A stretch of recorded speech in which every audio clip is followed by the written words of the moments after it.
전라북도 전주에서 혼자 살고 있던 34살 한유진은 동네 사람들 사이에서 동물을 유난히 아끼는 사람으로 알려져 있었다. 직장 생활을 마치고 돌아오면 가장 먼저 찾는 존재도, 하루를 시작하며 가장 먼저 이름을 부르는 존재도 늘 집에 있는 하얀 진돗개 백호였다. 백호는 13살이었다. 나이만 놓고 보면 이미 노견이었지만 오랫동안 건강을 유지했고 병원에서도 늘 관리가 잘 된 아이라는 평가를 받아왔다. 그러나 몇 달 전부터 모든 것이 달라졌다. 백호와 평생을 함께 지냈던 암컷 진돗개가 세상을 떠난 뒤부터였다. 둘은 어린 시절부터 한 집에서 자랐고 서로를 의식하지 않는 순간이 거의 없었다. 같은 공간에서 잠을 자고 같은 시간에 밥을 먹으며 서로의 일상을 너무도 당연하게 공유했다. 그래서 한 마리가 먼저 떠난 뒤 남겨진 백호의 변화는 예상보다 훨씬 빠르게 시작되었다. 유진은 처음에는 단순히 나이가 들면서 입맛이 줄어든 것이라 생각했다. 하지만 며칠이 지나도 상황은 나아지지 않았다. 백호는 사료를 거의 남기기 시작했고 가장 좋아하던 간식에도 반응을 보이지 않았다. 평소라면 현관문이 열리는 소리만 들어도 먼저 기다리던 백호는 어느 순간부터 그런 습관조차 사라졌다. 집안은 그대로였지만 분위기는 전혀 달라졌다. 혼자 남겨진 백호는 하루 대부분을 조용히 보내기 시작했고 유진은 그 침묵이 단순한 노화 때문이 아니라는 사실을 점점 받아들이게 되었다. 걱정은 시간이 흐를수록 커졌다. 체중은 눈에 띄게 줄었고 먹는 양은 계속 감소했다. 유진은 더 이상 기다릴 수 없다고 판단했다. 백호를 데리고 오랫동안 다니던 동물병원을 찾았다. 담당 수의사는 백호를 오래 봐온 사람이었다. 나이를 고려하면 여러 가능성을 의심해야 한다며 기본적인 검사부터 하나씩 진행했다. 혈액검사 결과를 다시 확인했고 심장 상태도 살폈으며 갑상선과 내부 장기까지 차례대로 확인했다. 혹시 놓친 문제가 없는지 영상검사도 이어졌다. 유진은 검사 결과가 나올 때마다 불안한 마음으로 기다렸다. 나이가 많은 만큼 어떤 병이라도 발견될 것이라 각오하고 있었다. 그러나 예상과 달리 모든 결과는 정상 범위 안에 있었다. 심장은 나이에 비해 안정적이었고 주요 장기 역시 특별한 이상이 없었다. 약간의 관절 노화 외에는 급하게 치료해야 할 질환이 보이지 않았다. 유진은 오히려 더 혼란스러웠다. 몸에 이상이 없다면 왜 백호는 이렇게 빠르게 무너지고 있는지 이해할 수 없었다. 수의사는 검사 기록을 다시 확인한 뒤 조용히 유진에게 이야기를 이어갔다. 몸이 아니라 마음의 문제의 가능성이 가장 크다는 설명이었다. 수의사는 노견을 오래 진료하면서 비슷한 사례를 여러 번 경험했다고 말했다. 평생 함께 살던 동물을 잃은 뒤 급격하게 식사를 거부하고 의욕을 잃는 개들이 적지 않았다고 했다. 사람들은 동물이 슬픔을 오래 기억하지 않을 것이라 생각하지만 실제로는 그렇지 않은 경우가 많다고 덧붙였다. 특히 어린 시절부터 평생을 함께한 존재를 잃은 노견은 새로운 환경보다 상실 자체를 받아들이지 못하는 일이 자주 생긴다고 설명했다. 그리고 그런 경우에는 약으로 해결할 수 있는 문제가 거의 없다는 사실도 함께 말했다. 유진은 그 말을 쉽게 받아들이지 못했다. 병이라면 치료법을 찾을 수 있지만 슬픔이라면 무엇을 해야 하는지 전혀 알 수 없었다. 집으로 돌아가는 길 내내 수의사의 마지막 말이 머릿속에서 떠나지 않았다. 지금 가장 필요한 것은 약보다 다시 살아갈 이유를 만드는 일일 수도 있다는 이야기였다. 그 말을 들은 순간부터 유진은 계속 한 가지 생각만 반복했다. 백호를 다시 혼자가 아니라고 느끼게 만들 방법이 정말 없는 것일까? 집으로 돌아온 뒤에도 백호의 상태는 달라지지 않았다. 밥그릇은 대부분 그대로 남았고 하루가 끝날 때마다 유진은 남겨진 사료를 치우는 일이 익숙해졌다. 체중계 숫자는 계속 줄어들었다. 잠깐 좋아지는 듯하다가도 다시 식사를 거부하는 날이 이어졌다. 유진은 인터넷을 찾아보고 수의사에게 다시 전화를 걸어 상담도 받았지만 뚜렷한 해결책은 없었다. 노견에게 스트레스를 주지 말라는 조언과 꾸준히 지켜보라는 말만 반복될 뿐이었다. 며칠 동안 고민을 거듭한 끝에 유진은 한 가지 결정을 내렸다. 백호에게 새로운 친구가 필요할 수도 있다는 생각이었다. 처음에는 같은 개를 떠올렸지만 나이 많은 백호에게 어린 강아지는 부담이 될 수 있다는 판단이 들었다. 그러다 차분한 성격의 고양이라면 상황이 조금 달라질 수도 있다는 이야기를 떠올렸다. 실제로 주변에서도 노견이 고양이와 안정적인 관계를 맺으며 심리적으로 회복된 사례를 들은 적이 있었다. 유진은 확신이 있는 것은 아니었지만 아무것도 하지 않는 것보다는 낫다고 생각했다. 다음 날 쉬는 시간을 이용해 전주에 있는 동물보호센터를 찾아가기로 마음먹었다. 특별한 품종도 예쁜 외모도 중요하지 않았다. 백호가 부담을 느끼지 않을 만큼 조용하고 온순한 고양이 한 마리면 충분하다고 생각했다. 오랫동안 함께할 가족을 찾는다는 마음보다 지금은 백호를 살려야 한다는 마음이 더 컸다. 유진은 보호센터 직원에게 현재 상황을 솔직하게 설명하기로 결심했다. 13살 하얀 진돗개가 친구를 잃은 뒤 점점 삶의 의욕을 잃어가고 있으며 자신은 그 아이를 다시 일으켜 세울 마지막 기회를 찾고 있다고. 유진은 아직 알지 못했다. 자신이 찾으러 가는 존재는 조용한 고양이가 아니라 이미 누군가를 기다리고 있던 전혀 다른 운명의 가족이라는 사실을. 한유진은 보호센터에 가기 전까지 스스로를 계속 설득했다. 이번 결정은 충동이 아니어야 했다. 백호가 이미 13살이라는 사실, 오래 함께한 친구를 잃은 뒤 예민해졌다는 사실, 새로운 동물이 들어왔을 때 오히려 더 큰 스트레스를 받을 수도 있다는 사실을 모르는 것이 아니었다. 그래서 유진은 마음속으로 기준을 분명히 세웠다.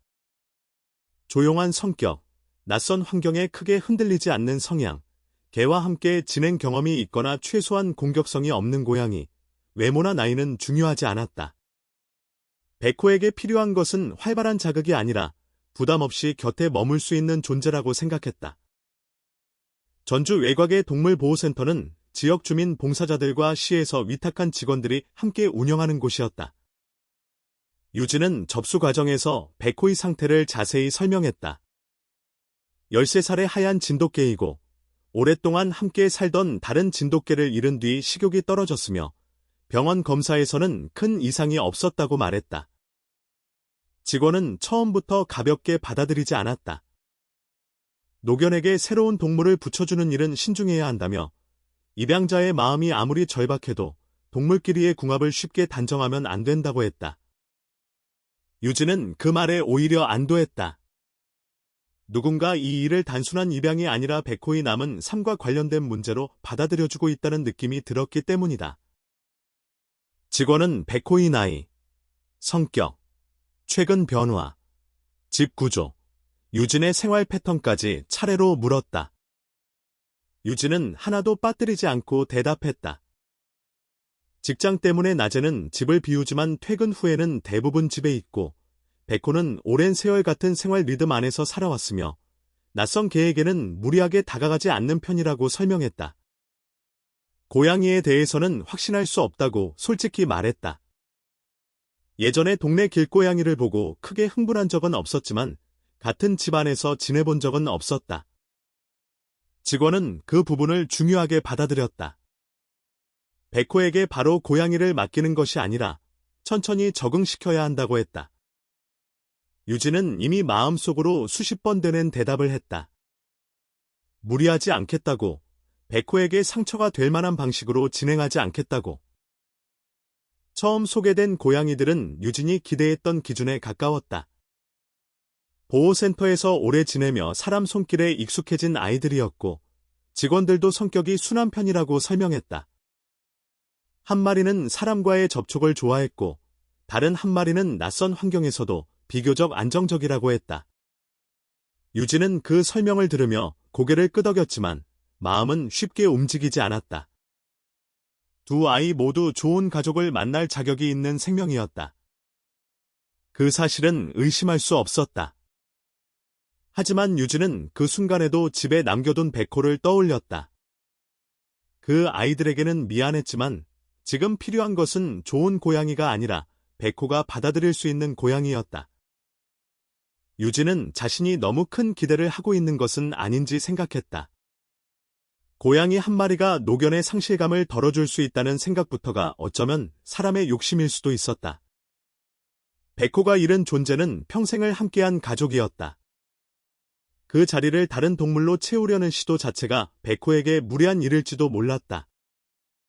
그러나 아무것도 하지 않는 동안 백호는 계속 무너지고 있었다. 병원에서 들은 말은 현실이 되어가고 있었다. 몸에 큰 병이 없는데도 삶에서 멀어지는 아이를 바라보는 일은 유진에게 가장 큰 무력감이었다. 직원은 유진의 망설임을 눈치챈 듯 다른 선택지도 있다고 말했다. 다만 조심스럽게 덧붙였다. 성격만 놓고 보면 추천하기 어려운 고양이가 하나 더 있다는 것이었다. 유진은 그 말에 집중했다. 직원은 먼저 경고부터 했다. 그 고양이는 보호센터에서도 에너지가 많고 자기 의사가 강한 편이며 낯선 사람에게도 지나치게 적극적인 반응을 보인다고 했다. 조용한 노견에게 맞는 순한 고양이를 찾는다면 애초에 후보에서 제외하는 것이 맞을 수도 있다고 설명했다. 이미 여러 가족이 관심을 보였다가 결국 포기했고 입양 상담까지 갔다가 돌아선 경우도 있었다고 했다. 그 고양이의 이름은 다람이었다. 2살 정도로 추정되는 노란 줄무늬 고양이였다. 보호센터에 오기 전에는 전주의 한 편의점 근처에서 오래 지냈다고 했다. 직원들과 봉사자들은 다람을 잊기 어려운 고양이라고 말했다. 지나가는 사람에게 너무 쉽게 마음을 열었고 배고픔을 숨기지 않았으며 보호가 필요하다는 신호를 너무 강하게 보내는 아이였다고 했다. 그래서 구조 자체는 어렵지 않았지만 입양으로 이어지는 과정은 예상보다 복잡했다. 사람에게는 적극적이었지만 다른 고양이들과의 관계에서는 이상하리만큼 닫혀 있었다. 같이 지낼 수 있는 친구를 붙여주려는 시도가 여러 번 있었지만 다람은 매번 거부했다. 유진은 그 부분에서 의문을 느꼈다. 사람을 좋아한다면 다른 고양이와도 금방 어울릴 것 같았기 때문이다. 직원은 잠시 망설이다가 다람에게도 사연이 있다고 했다. 보호센터에 처음 들어왔을 때 다람은 혼자가 아니었다. 함께 구조된 더 어린 고양이가 있었고 기록상으로는 남매처럼 붙어 지낸 것으로 보였다고 했다. 정확한 혈연 관계를 증명할 방법은 없었지만 둘은 구조 당시부터 서로를 강하게 의지했다고 했다. 그런데 그 어린 고양이는 건강 상태가 빠르게 좋아졌고 얼마 지나지 않아 다른 가정으로 입양되었다. 다람은 그 뒤부터 달라졌다고 했다. 사람에게는 더 크게 매달렸지만 다른 고양이에게는 마음을 열지 않았다. 직원은 그 이야기를 하며 유진에게 부담을 주려는 것이 아니라고 했다. 오히려 현실적으로 생각하면 다람은 백호에게 맞지 않을 가능성이 높다고 설명했다. 노견에게 필요한 것은 안정이고 다람은 너무 강한 존재감을 가진 고양이였다. 유진도 그 말이 맞다는 것을 알았다. 자신이 찾던 조건과는 정반대에 가까웠다. 차분하고 조용한 고양이를 원했는데 눈앞의 선택지는 보호센터에서도 감당하기 어렵다고 평가받는 아이였다. 6가족이 지나갔다는 말도 마음에 걸렸다. 그만큼 이유가 있다는 뜻이었다. 그런데도 유진은 이상하게 다람을 한번 보고 싶다는 생각을 지울 수 없었다. 단순한 호기심은 아니었다. 백호가 잃은 존재가 평생의 친구였듯 다람도 무언가를 잃은 뒤 다른 누구도 받아들이지 못하고 있다는 설명이 마음에 걸렸다. 둘의 상실은 서로 다르지만 어딘가 닮아 있었다. 백호는 곁을 비운 자리를 이해하지 못해 삶에서 멀어지고 있었고 다람은 사라진 누군가를 대신할 존재를 거부한 채 보호센터에 남아 있었다. 유진은 그것이 우연한 정보에 불과하다는 것을 알면서도 쉽게 넘길 수 없었다.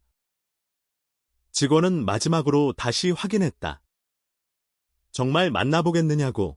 다람은 기대와 다를 수 있다고 했다. 유진은 잠시 생각한 뒤 만나보겠다고 했다. 결정은 아직 아니었다. 다만 백호에게 맞을지 아닐지 판단하려면 직접 확인해야 했다. 직원은 신중하게 안내했다. 입양은 감정만으로 정하면 안 되며 특히 지금처럼 집에 노견이 있는 경우에는 더더욱 천천히 생각해야 한다고 했다. 유진은 그 말을 받아들였다. 마음이 급한 것은 사실이었지만 백호를 살리기 위해 또 다른 생명을 성급하게 데려올 수는 없었다. 다람을 만나기 전 유진은 자신에게 다시 말했다. 오늘 이곳에 온 이유는 백호를 위해서라고. 불쌍해서 데려오는 것도, 특별한 사연에 흔들려 선택하는 것도 안 된다고. 그러나 그 다짐과 별개로 마음 깊은 곳에서는 이미 설명하기 어려운 긴장이 시작되고 있었다. 두 마리의 조용한 고양이를 만났을 때는 느끼지 못했던 감각이었다. 좋은 선택일수록 마음은 평온해야 하는데 다람이라는 이름을 들은 뒤 유진의 마음은 오히려 흔들렸다. 그 흔들림이 위험한 예감인지 아니면 놓치면 안 되는 신호인지 아직 알 수 없었다. 직원이 잠시 자리를 비운 사이 유진은 보호센터에서 작성한 상담지를 다시 확인했다. 백호의 이름, 나이, 품종, 건강 상태, 최근의 식욕 저하, 동거동물 상실 후 변화가 적혀 있었다. 종이 위에 적힌 문장들은 너무 건조했지만 그 안에는 유진이 견뎌온 불안이 고스란히 담겨 있었다. 13살, 진돗개, 식욕 저하, 검사 이상 없음, 정서적 상실 가능성. 몇 줄의 기록으로 정리되기에는 백호가 잃은 시간이 너무 컸다. 유진은 그 기록을 보며 마음속으로 한 번 더 다짐했다. 오늘 어떤 고양이를 만나더라도 백호에게 해가 되는 선택은 하지 않겠다고.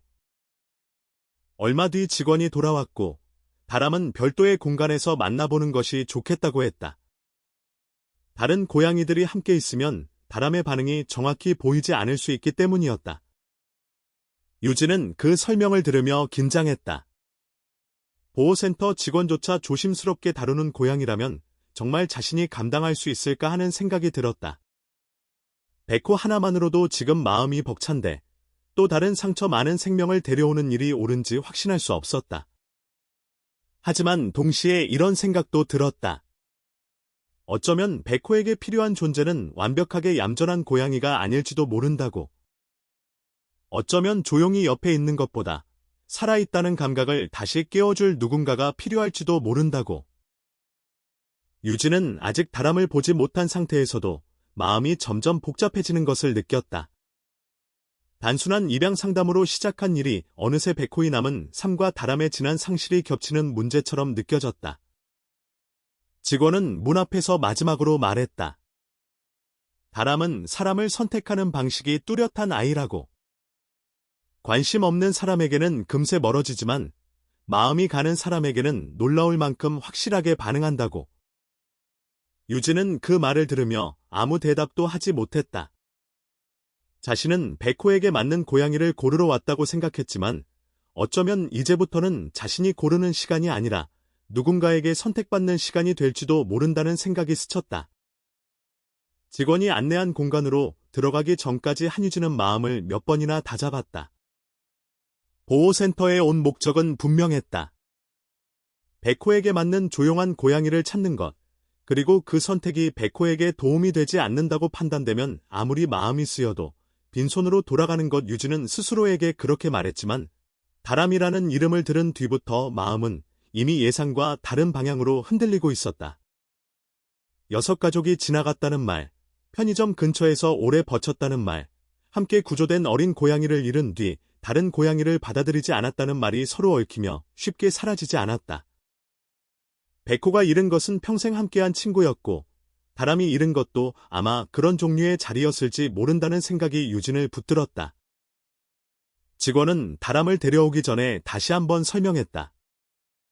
다람은 사람을 무서워하지 않지만 그만큼 기대도 크다고 했다. 관심을 받지 못하면 금세 불안해지고 마음에 들지 않는 상황에서는 분명하게 거부하는 편이라고 했다.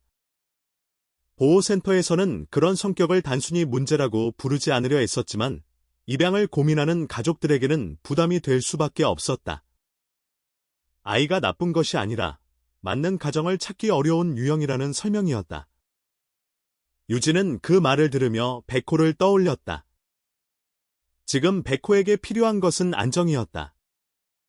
그런데 다람은 안정과는 거리가 멀어 보였다. 처음부터 잘못된 후보일 가능성이 컸다. 잠시 뒤 직원이 다람을 데려왔다. 노란 줄무늬를 가진 고양이는 보호센터의 설명처럼 한눈에도 존재감이 뚜렷했다. 유진은 고양이에 대해 많이 아는 사람이 아니었지만 다람이 방금 만났던 두 고양이와 전혀 다르다는 것은 바로 알 수 있었다.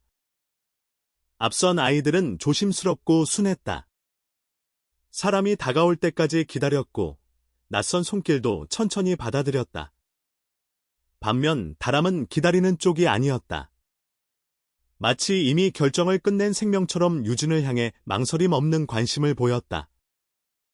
직원은 예상했다는 듯 조용히 지켜보았고 유진은 그 순간 이상한 압박을 느꼈다. 자신이 고양이를 고르러 온 것이 아니라 이 고양이가 자신에게 무언가를 확인하러 온 것 같았다. 다람은 다른 고양이들이 있던 공간을 거의 의식하지 않았다. 보호센터 직원이 일부러 앞서 만났던 고양이들의 냄새가 남아 있을 수 있다고 설명했지만 다람은 그 흔적에 별다른 관심을 보이지 않았다. 유진은 그 태도에서 직원이 말한 거부감을 떠올렸다. 다람은 사람을 싫어하지 않았다. 오히려 사람에게는 너무 쉽게 마음을 내주는 것처럼 보였다. 하지만 같은 종의 다른 고양이들에게는 닫혀 있었다. 그것이 성격 때문인지 상실 때문인지 유진은 알 수 없었다. 다만 다람에게도 설명할 수 없는 빈자리가 있다는 느낌만은 분명했다. 유진은 마음이 급해지는 것을 경계했다. 사연이 깊은 동물일수록 사람은 쉽게 감정이 앞선다. 불쌍해서 데려오고 데려온 뒤 감당하지 못하면 또 다른 상처를 남긴다. 유진은 그런 이야기를 많이 봐왔다. 보호센터 직원도 비슷한 말을 했다. 다람은 구조가 끝났다고 해서 모든 문제가 끝난 아이가 아니며 새 가정에 가서도 시간이 필요할 것이라고 했다. 특히 백호처럼 노령의 개가 있는 집에서는 더 신중해야 했다. 다람이 지나치게 들이대면 백호가 더 멀어질 수도 있고 백호가 거부하면 다람 역시 또 한 번 버려졌다고 느낄 수 있었다. 유진은 그 말을 모두 이해했다. 그래서 쉽게 대답할 수 없었다. 그런데 다람은 유진의 망설임을 허락하지 않는 듯했다. 유진이 어떤 결정을 내리기도 전에 다람은 낯선 사람을 대하는 일반적인 거리감을 건너뛰었다. 보호센터에 오래 있었던 고양이답지 않게 그리고 여섯 가족에게 선택받지 못했다는 설명이 믿기지 않을 만큼 분명하게 유진에게 마음을 두는 듯했다. 유진은 그 모습이 반갑기보다 두려웠다. 백호를 위해 온 자리에서 또 다른 생명의 기대를 받아버린 것 같았기 때문이다. 마음을 열어주는 생명을 거절하는 일은 생각보다 잔인하게 느껴졌다. 하지만 데려가는 것 역시 책임이었다. 그 책임이 백호에게도 다람에게도 괜찮은지 판단해야 했다. 직원은 다람이 이렇게까지 빠르게 반응하는 일이 늘 있는 것은 아니라고 말했다. 사람에게 호의적이긴 하지만 아무에게나 같은 방식으로 매달리는 것은 아니라고 했다. 관심이 없는 사람에게는 금방 흥미를 잃고 때로는 상담 시간 내내 따로 머무르기도 했다고 했다. 유진은 그 말을 들으며 더 혼란스러워졌다. 자신은 다람을 특별히 부른 적도 없고 아직 선택하겠다고 말하지도 않았다. 그런데 다람은 마치 오래전부터 유진이 올 것을 기다린 것처럼 굴었다. 유진은 그런 생각을 하자마자 스스로를 나무랐다. 동물에게 운명이라는 말을 붙이는 것은 사람의 해석일 뿐이었다. 현실은 훨씬 더 차갑고 신중해야 했다. 상담은 현실적인 문제로 이어졌다. 직원은 입양 후 최소한의 분리 적응 기간이 필요하다고 설명했다. 백호가 노견인 만큼 처음부터 같은 공간에 두어서는 안 되고 냄새와 소리부터 천천히 익숙해지게 해야 한다고 했다. 또한 다람이 예상보다 적극적으로 반응할 경우 유진이 중간에서 조절해야 하며 백호의 식욕이나 수면 상태가 더 나빠지는지 세심하게 살펴야 한다고 했다. 유진은 하나씩 기억했다. 반려동물 문화가 빠르게 바뀌고 있는 한국에서도 여전히 입양은 감정이 아니라 책임이라는 말이 자주 강조된다. 유진 역시 그 말을 믿는 사람이었다. 유기동물 입양은 선행이 아니라 가족을 맞이하는 일이고, 가족이 되는 순간부터 되돌릴 수 없는 시간이 시작된다고 생각했다. 다람에 대한 기록도 다시 확인했다.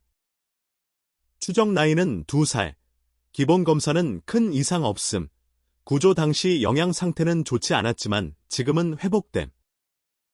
사람에게는 친화적이나 고양이 사회와는 제한적. 함께 구조된 어린 고양이가 먼저 입양된 뒤부터 다른 고양이와의 합사가 어려웠다는 내용이 있었다. 유진은 그 문장을 오래 바라보았다. 다른 고양이와의 합사가 어렵다는 말은 분명 위험 신호였다. 그러나 동시에 백호는 고양이가 아니었다. 다람이 거부한 것은 다른 고양이들이었고, 백호는 오래된 상실 속에 갇힌 늙은 개였다. 두 상처가 만나면 더 아플 수도 있었지만, 어쩌면 서로를 밀어내지 않을 수도 있었다. 유진은 그 생각이 희망인지 착각인지 판단할 수 없었다. 그래서 직원에게 솔직히 말했다. 다람이 백호에게 너무 큰 자극이 될까 두렵다고. 직원은 그 걱정이 맞다고 했다. 다람은 안전한 선택이 아니었다. 지금까지 만난 조용한 고양이들이 훨씬 더 일반적인 기준에 맞는 후보였다. 하지만 직원은 덧붙였다. 다람은 이상하게도 자신이 마음을 둔 대상 앞에서는 집중력이 달라지는 아이 같다고 했다. 보호센터에서도 산만하고 요구가 많은 편이지만 특정한 무언가에 마음이 가면 갑자기 태도가 차분해지는 순간들이 있었다고 했다. 그 설명은 유진을 더 깊은 고민으로 밀어 넣었다. 백호에게 필요한 것이 정말 차분한 성격인지 아니면 누군가를 향해 끝까지 마음을 두는 능력인지 생각하게 만들었기 때문이다. 결정은 쉽게 내려지지 않았다. 유진은 한참 동안 보호센터 상담지와 다람의 기록을 번갈아 확인했다. 백호를 다시 먹게 만들고 싶다는 절박함이 있었다. 동시에 잘못된 선택으로 백호의 마지막 시간을 더 힘들게 만들까봐 두려웠다. 다람에게도 마찬가지였다. 이미 한번 가족 같은 존재와 분리된 고양이를 데려갔다가 다시 돌려보내는 일은 있어서는 안 되었다. 유진은 입양이라는 단어 앞에서 처음으로 자신이 얼마나 두려운 사람인지 깨달았다. 사랑해서 데려가고 싶은 마음보다 데려간 뒤 끝까지 책임질 수 있느냐는 질문이 더 무거웠다. 직원은 유진에게 당장 결정하지 않아도 된다고 했다. 집에 돌아가 다시 생각하고 필요하면 백호의 담당 수의사와 상의한 뒤 연락해도 된다고 했다. 그 말은 합리적이었다. 유진도 머리로는 그게 맞다는 것을 알았다. 하지만 다람이 다시 보호센터 안쪽으로 돌아갈 준비를 하는 순간 유진의 마음은 급격히 흔들렸다. 앞서 만난 고양이들을 떠올렸을 때는 그런 느낌이 없었다. 미안함은 있었지만 망설임은 깊지 않았다. 그런데 다람은 달랐다. 유진은 그 아이를 두고 나가면 집으로 돌아가 백호의 빈 밥그릇을 보는 순간 다시 이곳을 떠올리게 될 것 같았다. 결국 유진은 입양을 결정했다. 완벽한 확신이 있어서가 아니었다. 오히려 확신은 끝까지 없었다. 다만 아무것도 하지 않으면 백호가 더 멀어질 것이라는 두려움과 다람에게서 보인 이상한 기다림을 외면할 수 없다는 마음이 함께 움직였다. 직원은 마지막까지 신중했다. 입양 서류를 작성하기 전 다시 한번 설명을 반복했다. 첫날부터 백호와 가까이 두지 말 것, 식사와 휴식 공간을 따로 둘 것, 백호가 피하려는 반응을 보이면 절대 억지로 붙이지 말 것, 다람이 흥분해도 꾸짖기보다 거리를 조절할 것. 유진은 모두 받아들였다. 그리고 스스로에게도 약속했다. 이 선택이 백호를 위한 것이라고 해서 다람을 도구처럼 대해서는 안 된다고. 다람 역시 온전히 존중받아야 할 가족이라고.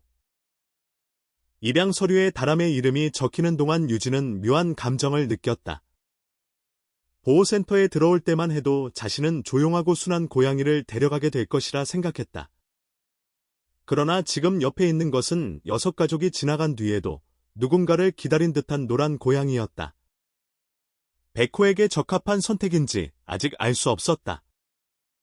어쩌면 집에 도착하자마자 모든 계획이 틀어질 수도 있었다. 백호가 외면할 수도 있고 바람이 지나치게 밀고 들어갈 수도 있었다. 유진은 그 가능성을 외면하지 않았다. 그래서 더 조심스럽게 마음을 먹었다.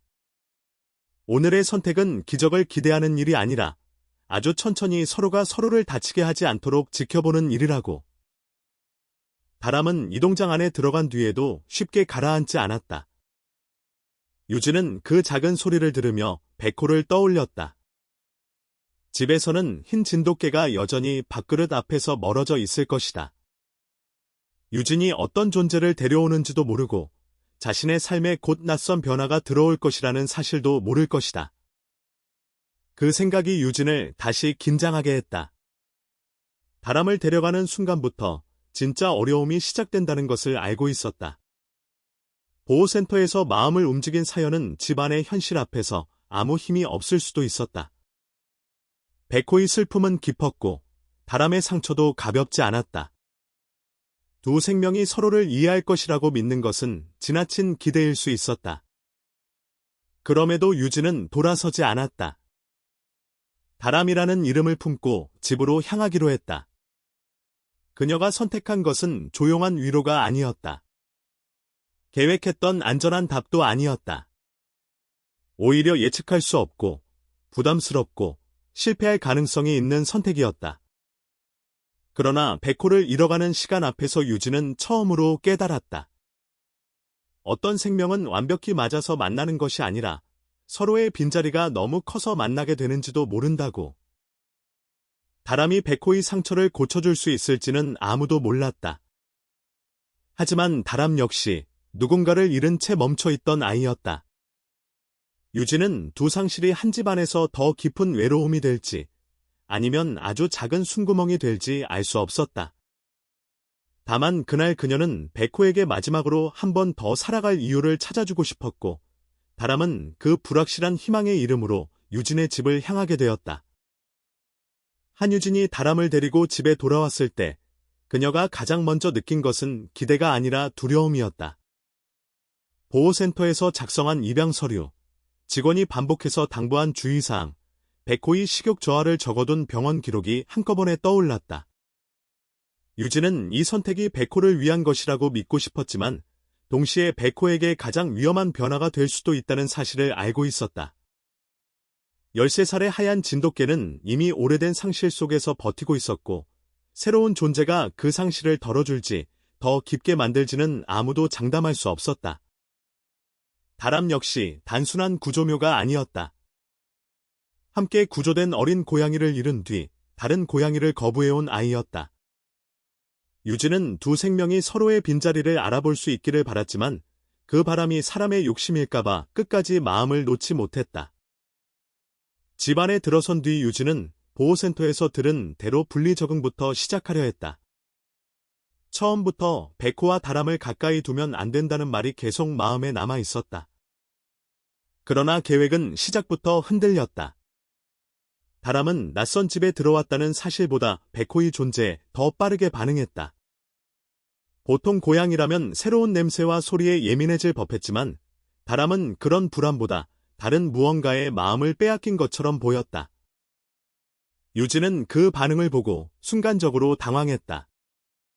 백호를 자극하지 않으려 했는데 바람은 이미 백호가 있는 쪽으로 의식을 집중하고 있었다. 보호센터에서 경고했던 적극적인 성향이 이렇게 빨리 드러나는 것 같아 유진의 불안은 커졌다. 백호는 처음부터 바람을 받아들이지 않았다. 그렇다고 공격적으로 반응한 것도 아니었다. 더 정확히 말하면 백호는 바람이 자신의 삶 안으로 들어오는 것을 조용히 거부했다. 유진은 그 거부가 더 마음 아팠다. 짖거나 경계하는 반응이라면 오히려 다룰 방법이 있었을지도 몰랐다.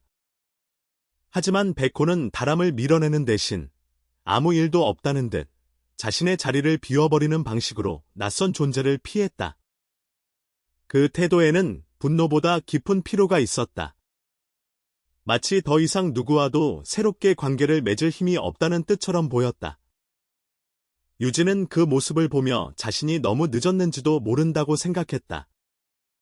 백호의 마음은 이미 너무 멀리 가버렸고 다람이라는 새로운 가족은 그곳까지 닿지 못할지도 몰랐다. 다람은 그런 백호를 따라붙지 않았다. 보호센터에서 보였던 적극성만 생각하면 금세 다가가고 관심을 요구하고 낯선 개의 반응을 확인하려 할 것 같았다. 그러나 이상하게도 다람은 백호 앞에서 달라졌다. 사람에게는 거침없이 마음을 보이던 고양이가 백호 앞에서는 조급함을 감추는 듯했다.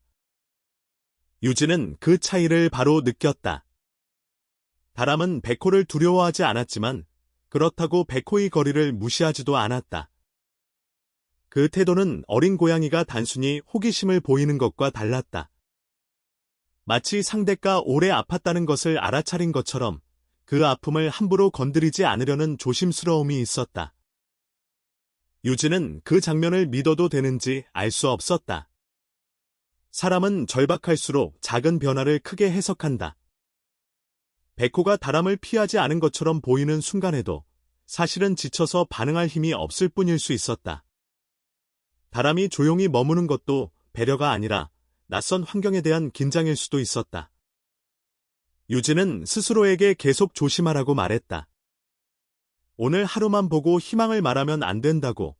백호가 밥을 먹기 전까지 아무것도 달라진 것은 없다고. 하지만 마음 한쪽에서는 아주 작은 기대가 피어나기 시작했다. 보호센터에서 그렇게 산만하고 강한 존재감을 보였던 다람이 백호 앞에서는 전혀 다른 고양이처럼 차분해지는 일이 우연만은 아닌 것 같았다. 백호는 한동안 다람을 외면했다. 유진에게는 그 시간이 길게 느껴졌다. 집안의 공기는 이전보다 더 팽팽했다. 백호가 다시 거부하면 어떻게 해야 하는지, 다람을 다른 공간에 두고 며칠 더 천천히 적응시켜야 하는지, 혹시 이 선택이 시작부터 잘못된 것은 아닌지 유진은 계속 판단을 바꾸었다. 보호센터에 다시 연락해야 할 상황까지 상상했다. 하지만 그 생각을 하는 순간마다 마음이 무너졌다. 다람을 다시 돌려보내는 일은 백호에게 도움이 되지 않을 뿐 아니라 다람에게 또 한 번의 상실을 남기는 일이 될 수 있었다. 그래서 유진은 더 신중해졌다. 아무것도 억지로 만들지 않기로 했다. 백호가 피하면 그대로 두고 다람이 기다리면 기다리게 하며 사람의 손으로 관계를 조작하지 않겠다고 마음먹었다. 시간이 흐르면서 아주 작은 변화가 생겼다. 백호가 다람의 존재를 완전히 지워버리지는 않는다는 사실이 보이기 시작했다. 처음에는 분명히 거리를 두었지만 다람이 조용히 머무는 시간이 길어질수록 백호의 긴장도 조금씩 낮아지는 듯했다. 유진은 그것을 확신할 수 없었지만 적어도 상황이 나빠지고 있지는 않다는 것만은 알 수 있었다. 다람은 여전히 백호에게 무리하게 다가가지 않았다. 그 모습은 유진이 예상했던 다람과 너무 달랐다. 보호센터 직원이 말했던 마음을 둔 대상 앞에서는 태도가 달라지는 아이라는 설명이 다시 떠올랐다. 유진은 그 말을 처음 들었을 때는 반쯤 위로로 받아들였지만 이제는 그 안에 어떤 진실이 있었을지도 모른다고 생각했다. 그러던 중 백호가 처음으로 다람에게 반응했다. 대단한 변화는 아니었다. 누가 봐도 기적이라고 부를 만한 장면도 아니었다. 하지만 유진에게는 그 작은 반응 하나가 며칠 동안 멈춰있던 시간에 금이 가는 소리처럼 느껴졌다. 백호는 다람을 완전히 받아들인 것은 아니었다. 여전히 조심스러웠고 여전히 오래된 슬픔에서 벗어난 것은 아니었다. 그러나 다람을 단순한 침입자로만 여기지도 않는 것 같았다. 다람 역시 그 반응을 재촉하지 않았다. 그 순간을 붙잡으려 하거나 더 많은 것을 요구하지 않고 백호가 허락한 아주 작은 거리 안에 머물렀다. 유진은 그 모습에서 이상한 균형을 보았다. 한쪽은 너무 지쳐 있었고 다른 한쪽은 너무 많은 에너지를 품고 있었지만 둘 사이에는 예상하지 못한 조용함이 생기고 있었다. 그날 유진은 저녁 식사 시간을 가장 두려워했다. 백호가 또 밥을 거부하면 오늘의 모든 희망이 다시 무너질 것 같았다. 병원에서 이상이 없다는 말을 들은 뒤로도 백호의 밥그릇은 매일 유진에게 실패의 증거처럼 남아 있었다. 사료를 바꾸어도, 습식을 섞어도, 간식을 조금 얹어도 결과는 크게 달라지지 않았다. 유진은 수의사가 말한 상실감이라는 단어가 얼마나 무서운 것인지 그때마다 느꼈다. 병명도 없고, 처방전도 없고, 정확한 회복 시기도 없는 병, 그래서 그날도 큰 기대를 하지 않으려 했다.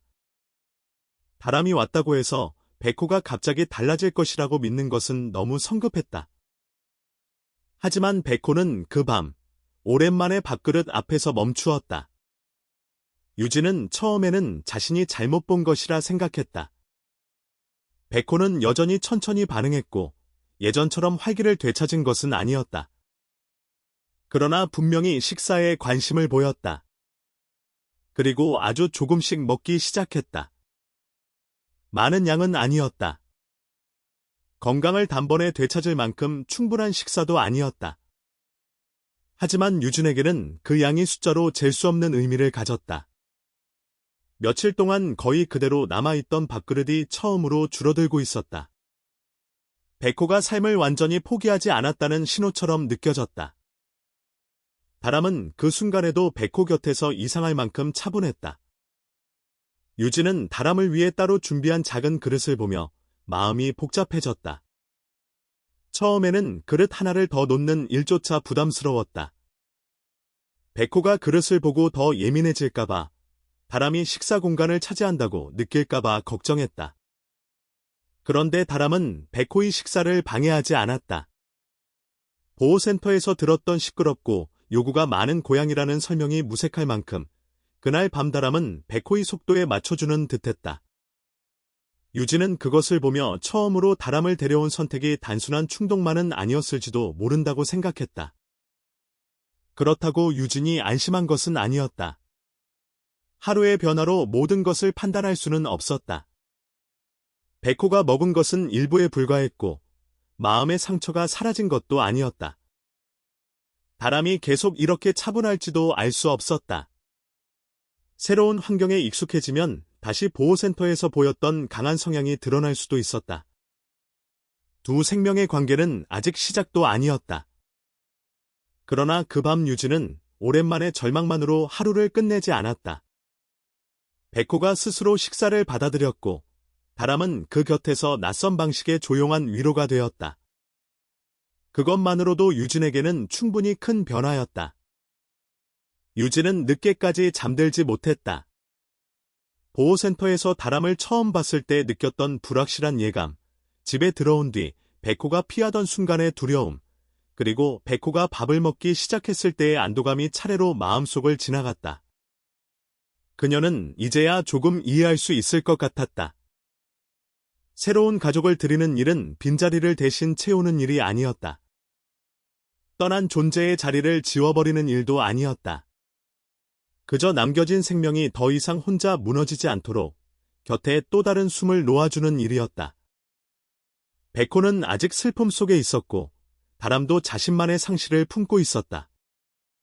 하지만 그날 밤 두 생명은 적어도 서로를 완전히 밀어내지는 않았다.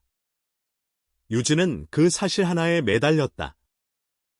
어쩌면 이것이 끝이 아니라 시작일지도 모른다고. 그리고 백호에게 아직 아주 작은 살아갈 이유가 남아 있을지도 모른다고. 그날 이후 한유진의 집에서는 아주 작지만 분명한 변화가 이어졌다. 처음에는 우연처럼 보였다. 백호가 밥그릇 앞에서 조금 더 오래 머물고 다람이 그 주변에서 조용히 기다리고 유진이 숨죽여 그 변화를 지켜보는 일이 반복되었다. 그러나 같은 일이 며칠씩 이어지자 유진은 그것이 단순한 우연이 아니라는 것을 받아들이기 시작했다.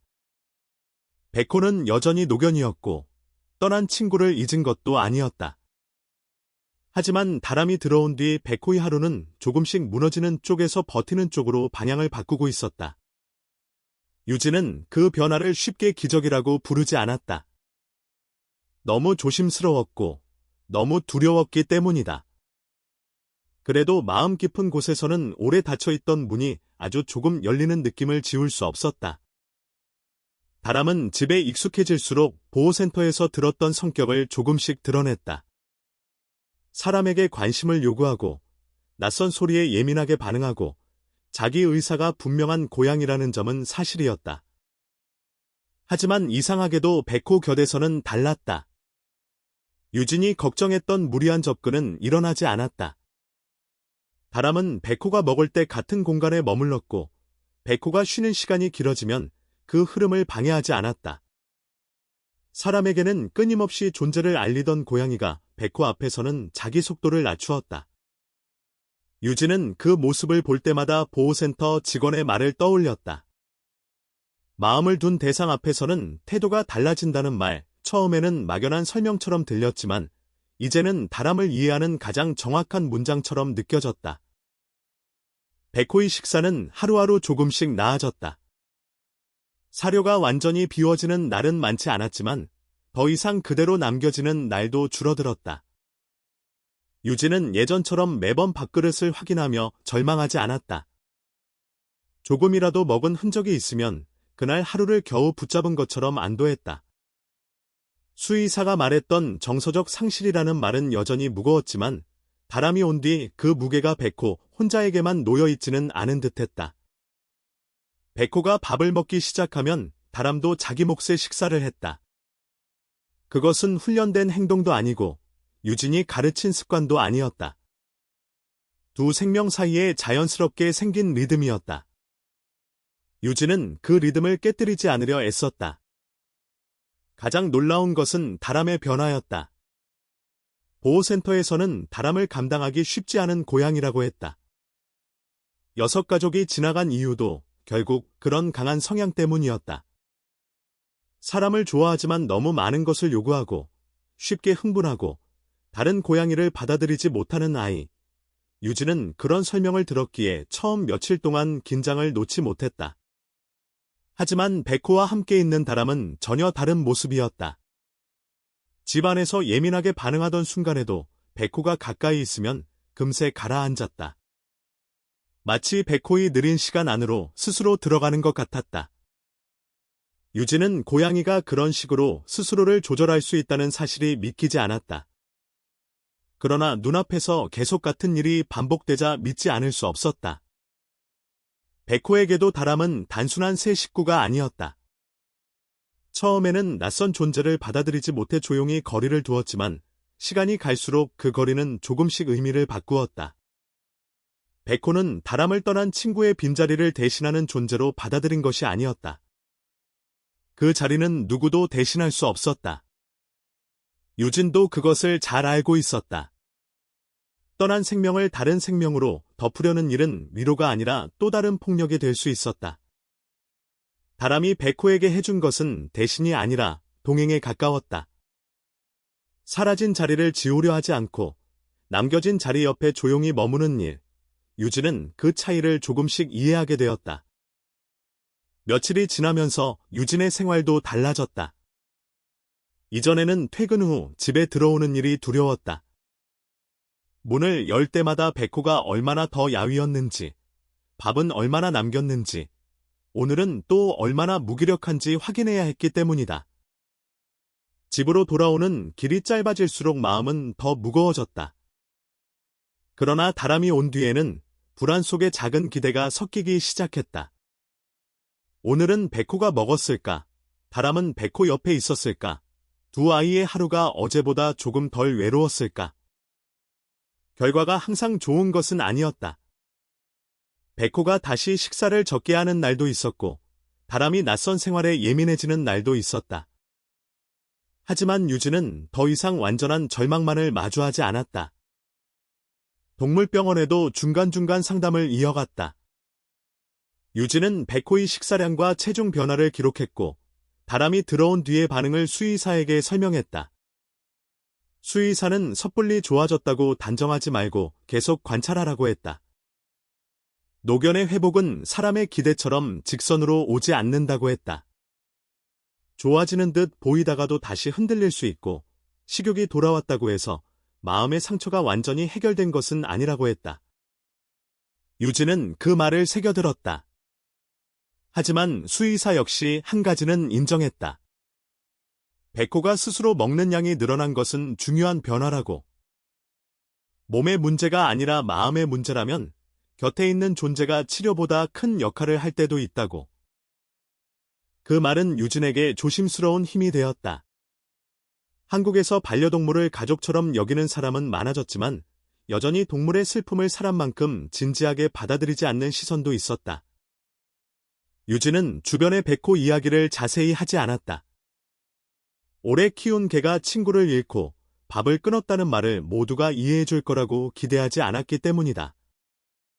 어떤 사람은 새로 고양이를 들인 일을 지나친 감정이라고 말할 수도 있었다. 하지만 유진에게 백호는 단순한 반려견이 아니었다. 오랜 시간을 함께 살아온 가족이었다. 가족이 무너질 때 아무것도 하지 않고 바라보는 일은 유진에게 불가능했다. 다람 역시 그 가족 안에서 자기 자리를 찾아갔다. 처음부터 완벽했던 것은 아니었다. 사람에게 요구가 많고 새로운 규칙을 익히는데 시간이 필요했다. 그러나 백호와 관련된 순간만큼은 유진이 크게 개입할 일이 거의 없었다. 다람은 백호의 식사와 휴식의 흐름을 방해하지 않았고 백호가 거리를 원할 때는 그 거리를 받아들였다. 유진은 그 모습이 다람의 지난 상처와 연결되어 있을지도 모른다고 생각했다. 함께 구조된 어린 고양이를 잃은 뒤 다른 고양이를 받아들이지 못했던 아이가 어쩌면 백호의 상실을 누구보다 빨리 알아본 것인지도 몰랐다. 그것은 증명할 수 없는 생각이었다.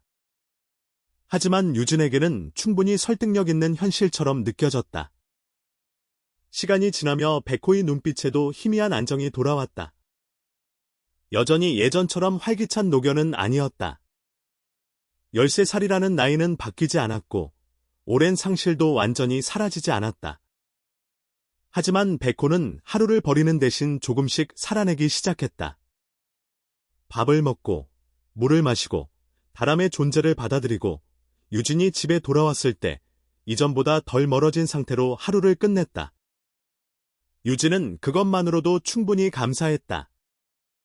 누군가에게는 작은 변화였지만 백호를 잃어가던 유진에게는 다시 시간이 흐르기 시작했다는 의미였다. 한 달이 가까워질 무렵 백호의 체중은 조금 회복되었다. 잃었던 무게가 모두 돌아온 것은 아니었지만 더 이상 빠르게 줄어들지는 않았다. 수의사는 그 변화를 긍정적으로 보았다. 유진은 숫자를 확인하며 오래 참아왔던 긴장이 조금 풀리는 것을 느꼈다. 체중계 위의 작은 차이는 단순한 수치가 아니었다. 그것은 백호가 아직 이 집에 머물고 있다는 증거였고 다람이 우연히 들어온 존재만은 아니라는 조용한 확인이었다. 유진은 다람을 데려오던 날의 불안을 떠올렸다. 그때는 자신이 실수를 저질렀는지도 모른다고 생각했다. 이제는 그 선택이 적어도 백호를 완전히 무너지게 만들지는 않았다는 사실을 알 수 있었다. 집안의 분위기도 달라졌다. 이전에는 모든 것이 백호의 빈자리를 중심으로 멈춰 있었다. 떠난 진돗개의 흔적은 말없이 남아 있었고 백호는 그 흔적 옆에서 점점 작아지고 있었다. 유진은 그 공간 안에서 매일 상실을 확인했다. 그러나 다람이 들어온 뒤 그 정적은 조금씩 깨졌다. 시끄러운 변화가 아니었다. 오히려 이상할 만큼 조용한 변화였다. 백호가 혼자 남겨졌다는 느낌이 줄어들고 다람이 그 곁에서 새로운 호흡을 만들어내면서 집은 다시 살아있는 공간처럼 느껴졌다. 유진은 그 사실이 가장 고마웠다. 백호가 완전히 낫지 않아도 이 집이 더 이상 죽음을 기다리는 곳처럼 느껴지지 않는다는 것. 유진은 어느 날 문득 자신이 밤마다 백호의 숨을 확인하던 습관을 덜 하고 있다는 것을 깨달았다. 얼마 전까지만 해도 그녀는 불안에 못 이겨 자주 깨어났고 백호가 아직 곁에 있는지 확인해야 마음이 놓였다. 혹시 아침에 깨지 못하면 어쩌나, 혹시 자신이 잠든 사이 백호가 더 멀어지면 어쩌나 하는 생각이 매일 밤을 눌렀다. 그러나 다람이 백호 곁에 머무는 시간이 길어지면서 그 불안은 조금씩 옅어졌다. 유진은 백호가 혼자가 아니라는 사실 하나만으로도 숨을 쉴 수 있었다. 다람이 모든 것을 해결한 것은 아니었다. 하지만 혼자 견디던 슬픔에 누군가가 함께 있다는 감각은 생각보다 큰 힘이었다. 그 시기 유진은 자주 생각했다. 자신이 보호센터에서 찾으려던 것은 조용하고 순한 고양이였지만 백호에게 필요했던 것은 어쩌면 그런 조건으로 설명할 수 없는 존재였는지도 모른다고. 다람은 완벽한 입양 후보가 아니었다. 사람들에게 여러 번 선택받지 못했고 다른 고양이를 받아들이지 못했으며 보호센터에서도 손이 많이 가는 아이였다. 그런데 백호 앞에서만큼은 누구보다 조심스럽고 누구보다 오래 기다릴 줄 아는 고양이가 되었다. 유진은 그 모습을 보며 생명끼리 알아보는 어떤 감각이 있을지도 모른다고 생각했다. 사람의 기준으로는 위험한 선택이었지만 백호와 다람 사이에서는 그 위험이 조금씩 위로로 바뀌고 있었다. 물론 유진은 앞으로 모든 날이 순조로울 것이라고 믿지는 않았다. 백호는 여전히 나이가 많았고 언제든 건강이 흔들릴 수 있었다. 다람도 완전히 안정된 것은 아니었다. 상처 있는 생명들이 한 집에서 살아간다는 것은 늘 조심스러운 일이었다. 그러나 적어도 그때의 유진은 더 이상 혼자 절벽 끝에 서 있는 기분이 아니었다. 백호가 식사를 이어가고 다람이 그 곁에 머물고 두 생명이 서로의 속도를 조금씩 받아들이는 동안 유진의 마음에도 오래 잊고 있던 온기가 돌아왔다. 그녀는 그것을 회복이라고 부르기에는 아직 이르다고 생각했다. 하지만 희망이라고 부르기에는 충분했다. 백호는 아직 떠난 친구를 잊지 않았다. 다람도 잃어버린 어린 고양이의 기억을 완전히 내려놓지 못했을 것이다. 유진 역시 두 상실이 쉽게 사라지지 않는다는 것을 알고 있었다. 하지만 이상하게도 그 상실들은 함께 있을 때 조금 덜 날카로워졌다. 백호는 다시 먹기 시작했고 다람은 더 이상 보호센터에서 설명하던 혼란스러운 고양이만은 아니었다. 유진의 집은 다시 하루의 소리를 되찾았고 저녁마다 남겨진 밥그릇을 보며 무너졌던 시간도 조금씩 줄어들었다. 유진은 그 변화 앞에서 조용히 받아들였다. 자신이 다람을 데려온 것은 백호의 빈자리를 채우기 위해서가 아니라 백호가 그 빈자리 때문에 완전히 사라지지 않도록 붙잡기 위해서였다고. 그리고 다람은 그 역할을 누구보다 조용하고 정확하게 해내고 있었다. 다람이 백호 곁에 자리 잡은 뒤 한유진은 오랜만에 하루를 예측할 수 있다고 느꼈다. 완벽한 평온은 아니었지만 적어도 집안의 흐름은 무너지지 않았다. 백호는 여전히 나이가 많았고 걸음은 느려졌으며 식사량도 젊었을 때처럼 돌아오지는 않았다. 그러나 예전처럼 밥그릇을 외면한 채 하루를 지나치지는 않았다. 다람은 백호의 속도에 맞춰 살았고 유진은 그 둘 사이에 생긴 조용한 균형을 최대한 건드리지 않으려 했다. 보호센터에서 데려온 노란 고양이가 백호를 완전히 살렸다고 말하기에는 조심스러웠지만 백호가 그 덕분에 버티고 있다는 사실만은 부정할 수 없었다. 유진에게 그 시간은 선물 같았다. 매일 아침 백호가 아직 식사를 받아들이고 다람이 그 곁에서 자기 자리를 지키고 있다는 사실만으로도 유진은 하루를 시작할 힘을 얻었다. 그러나 유진은 마음 한쪽에서 늘 알고 있었다. 백호의 회복은 단단한 벽이 아니라 얇은 유리 같은 것이었다. 한번 금이 가면 다시 무너질 수 있었다. 수의사도 여러 번 그렇게 말했다. 노견의 몸과 마음은 갑자기 흔들릴 수 있고 특히 깊은 상실을 겪은 아이는 좋아지는 것처럼 보이다가도 어느 순간 다시 가라앉을 수 있다고 했다. 유진은 그 말을 잊지 않았다. 그래서 백호가 며칠 동안 밥을 잘 먹어도 지나치게 들뜨지 않았고 조금 덜 먹는 날이 있어도 곧바로 절망하지 않으려 애썼다.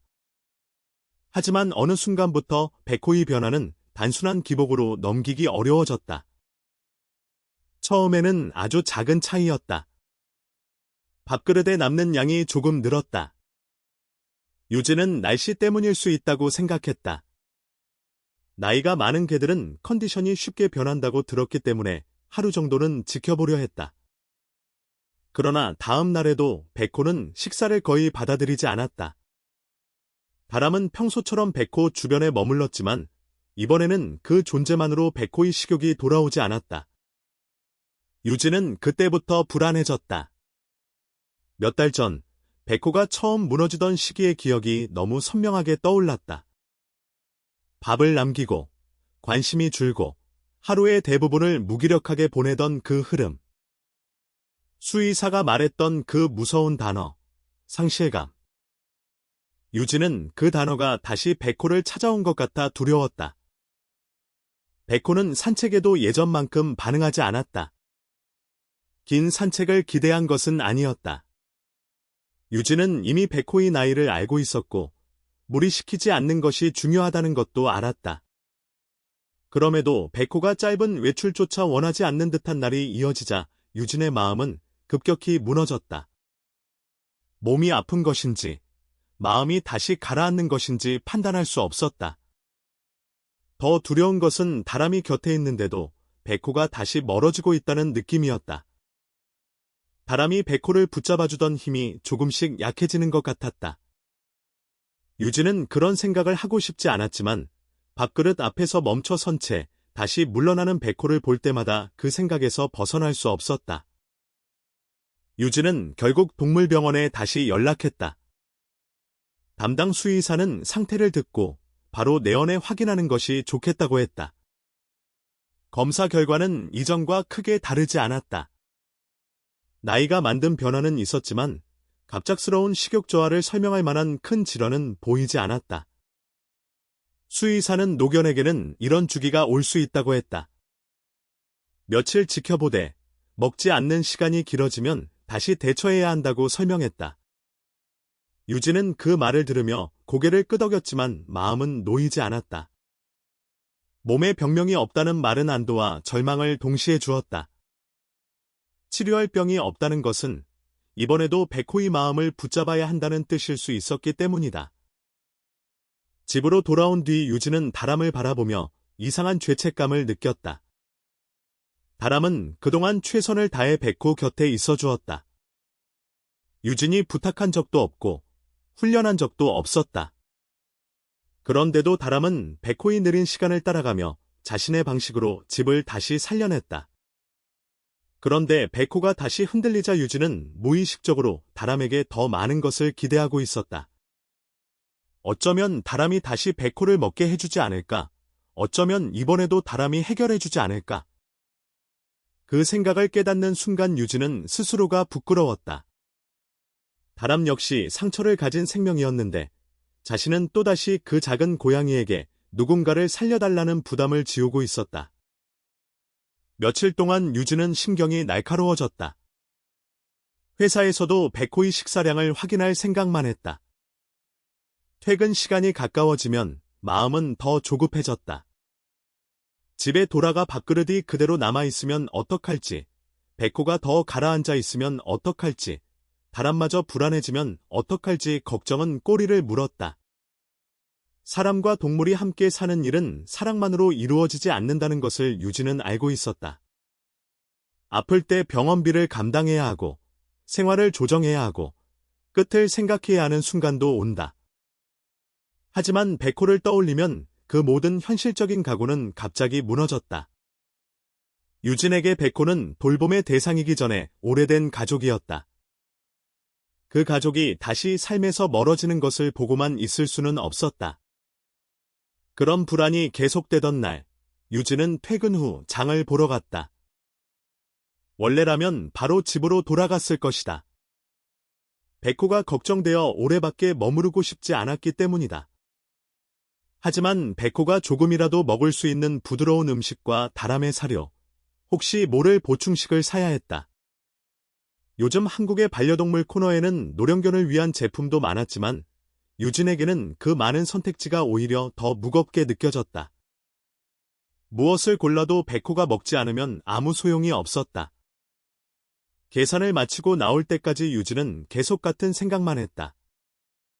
오늘은 먹을까? 오늘도 거부하면 어떻게 해야 할까?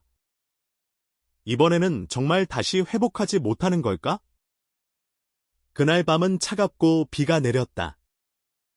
유진은 차로 돌아가며 빨리 집에 가야 한다고 생각했다. 백호가 기다리고 있을지, 다람이 백호 곁에 있을지, 집안의 공기가 또 얼마나 무거울지 마음이 급했다. 그런데 주차장 근처를 지나던 순간 유진은 아주 약한 울음소리를 들었다. 처음에는 비 소리와 섞인 착각이라고 생각했다. 하지만 소리는 다시 들렸다. 짧고 가늘고 그냥 지나치기에는 너무 분명한 소리였다. 유진은 그 자리에서 망설였다. 이미 집에는 백호와 다람이 있었다. 지금은 새로운 생명을 생각할 여유가 없었다. 백호가 다시 흔들리고 있었고 다람과 어렵게 만든 균형도 프레젤했다. 낯선 고양이 한 마리가 들어오면 모든 것이 무너질 수도 있었다. 유진은 소리가 난 쪽을 확인했고 그곳에는 작은 고양이가 있었다. 너무 어리고 너무 말랐고 비에 젖어 있었다. 유진은 순간적으로 숨이 막히는 듯한 감정을 느꼈다. 길고양이를 볼 때마다 모두 데려올 수는 없다는 사실을 유진도 알고 있었다. 한국의 도시마다 구조가 필요한 동물은 많고 한 사람이 모든 생명을 책임질 수는 없다. 더구나 지금 그녀의 집은 안정된 상태가 아니었다. 백호는 다시 먹지 않고 있었고 다람은 가까스로 자기 자리를 찾은 참이었다. 유진은 스스로에게 말했다. 지금은 안 된다고. 보호센터에 연락하거나 동네 구조단체에 문의하는 것이 더 현실적이라고. 직접 데려가는 것은 너무 위험하다고. 하지만 고양이는 너무 작았다. 그 작은 울음에는 기다릴 시간이 없어 보였다. 유진은 머릿속으로 빠르게 계산했다. 만약 병이 있다면 다람에게 옮길 수 있었다. 백호에게도 스트레스가 될 수 있었다. 집에 격리할 공간이 있기는 했지만 그것이 실제로 가능한지 확신할 수 없었다. 병원비도 생각해야 했다. 이미 백호의 검사와 관리에 적지 않은 비용이 들어가고 있었다. 현실적인 이유들은 분명했다. 유진은 그 이유들을 하나씩 떠올리며 그냥 지나가는 것이 현명한 선택이라고 자신을 설득했다. 지금은 백호를 지켜야 할 때라고. 다람과 백호 사이에 겨우 생긴 평화를 깨뜨리면 안 된다고. 그런데 바로 그 생각 때문에 유진은 더 오래 망설일 수 없었다. 백호를 지키고 싶다는 마음이 생명을 외면하는 이유가 되어서는 안 된다는 생각이 들었다. 다람도 한때 길 위에 있던 아이였다. 누군가가 편의점 근처에서 그 아이를 못 본 척했다면 지금 백호 곁에 있는 다람은 없었을 것이다. 백호가 다시 먹기 시작했던 그 밤도 없었을 것이다. 유진은 다람이 구조되기 전의 시간을 상상했다. 배고픔을 숨기지 못하고 사람에게 매달리고 함께 있던 어린 고양이를 의지하던 시간. 그리고 지금 비에 젖은 작은 고양이도 누군가에게는 그런 존재가 될 수 있다는 생각이 들었다. 유진은 자신이 또 충동적인 선택을 하려는 것인지 두려웠다. 다람을 데려올 때도 확신은 없었다. 이번에는 그때보다 상황이 더 나빴다. 백호의 컨디션이 흔들리는 시점에 또 다른 고양이를 데려오는 것은 누가 봐도 신중하지 못한 일처럼 보일 수 있었다. 그러나 그 작은 생명을 두고 차에 타는 자신을 상상하자 유진은 집에 돌아가 백호와 다람을 마주할 자신이 없었다. 백호를 살리고 싶어 다람을 데려왔던 사람이 또 다른 생명이 바로 눈앞에서 도움을 청하는 순간 모른 척할 수는 없었다. 그것은 선행의 문제가 아니라 자신이 어떤 사람으로 살아갈 것인가의 문제처럼 느껴졌다. 유진은 결국 결정을 내렸다. 완벽한 계획은 없었다. 집에 돌아간 뒤 어떻게 격리할지, 다람이 어떤 반응을 보일지, 백호가 더 힘들어지지는 않을지 모두 불확실했다. 하지만 우선 이 작은 고양이를 살려야 했다. 그 다음의 문제는 그 다음에 책임져야 했다. 유진은 가까운 야간 응급동물병원을 떠올렸다.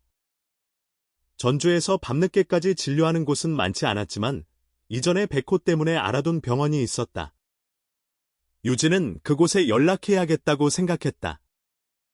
적어도 상태를 확인하고 전염성 질환 여부를 검사하고 필요한 처치를 받은 뒤에야 다음을 결정할 수 있었다. 차에 오르기 전 유진은 다시 한번 마음속으로 백호와 다람을 떠올렸다. 이 선택이 그들에게 어떤 파장을 가져올지 알 수 없었다. 어쩌면 다람과 백호의 관계는 다시 흔들릴지도 몰랐다.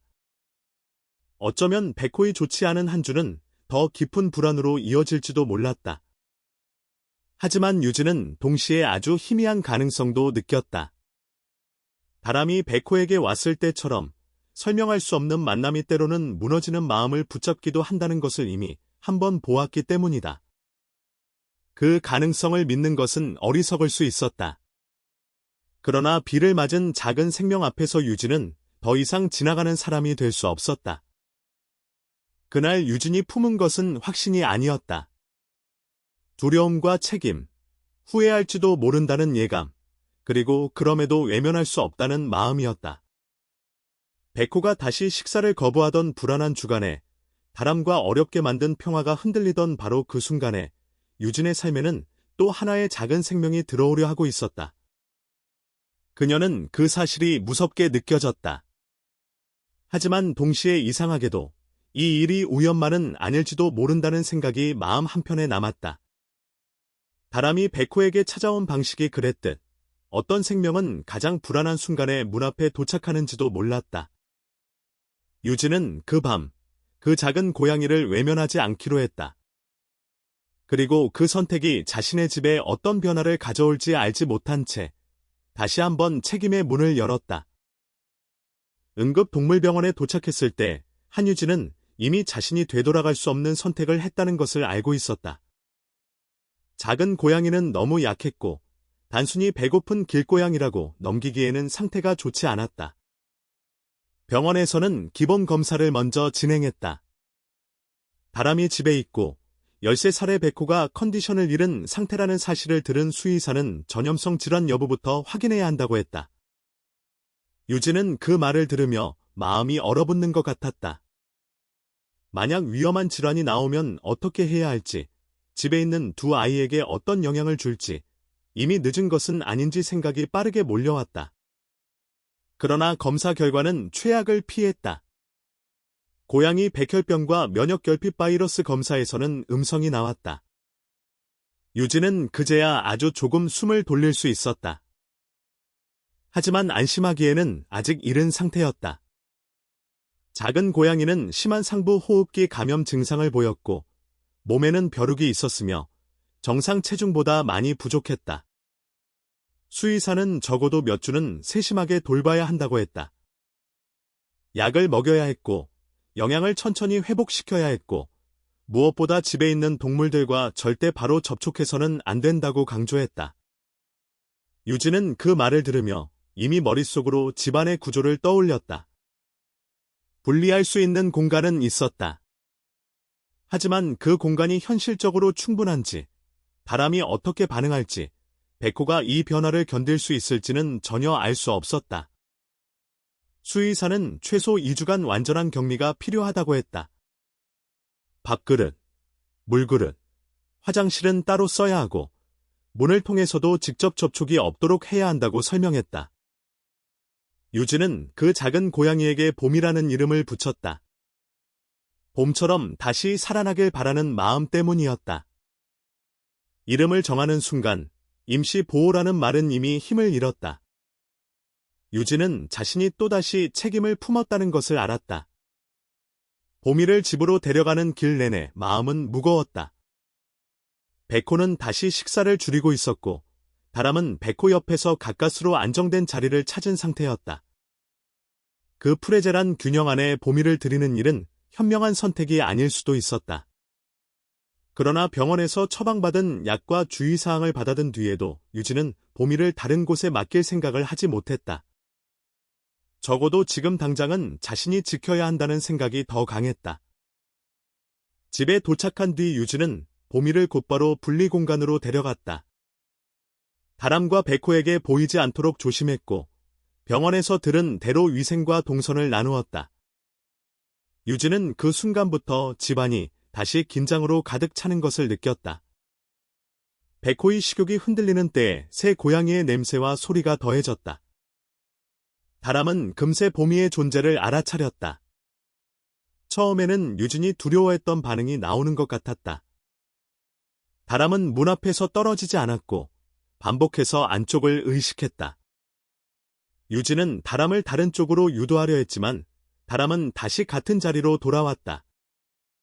보호센터에서 들었던 집착과 강한 성향이 떠오르자 유진은 불안해졌다. 그러나 곧 유진은 다람의 반응이 단순한 흥분이 아니라는 것을 깨달았다.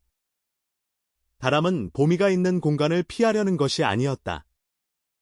공격하거나 거부하려는 것도 아니었다. 오히려 안으로 들어가고 싶어 하는 듯했다. 그것은 유진에게 이상한 충격으로 다가왔다. 다람은 다른 고양이를 받아들이지 못한다고 했다.